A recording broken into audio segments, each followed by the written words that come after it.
पुणे जिल्ह्यातील आंबेगाव तालुक्यात आज दुपारनंतर झालेल्या मान्सूनपूर्व वादळी पावसाने मोठे नुकसान घडवून आणले आहे।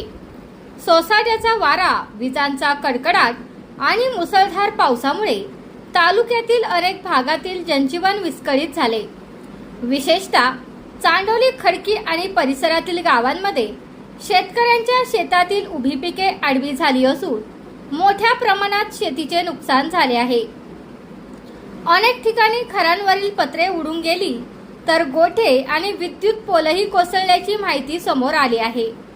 दरम्यान वादळी वाऱ्यामुळे झाड अंगावर पडून एका वृद्धाचा मृत्यू झाल्याची दुर्दैवी घटना घडली आहे। या नुकसानीमुळे शेतकरी वर्ग चिंतेत असून तातडीने पंचनामे करून नुकसान भरपाई देण्याची मागणी होत आहे। पाहूया या नैसर्गिक आपत्तीनंतरची परिस्थिती दर्शविणारा हा विशेष आढावा।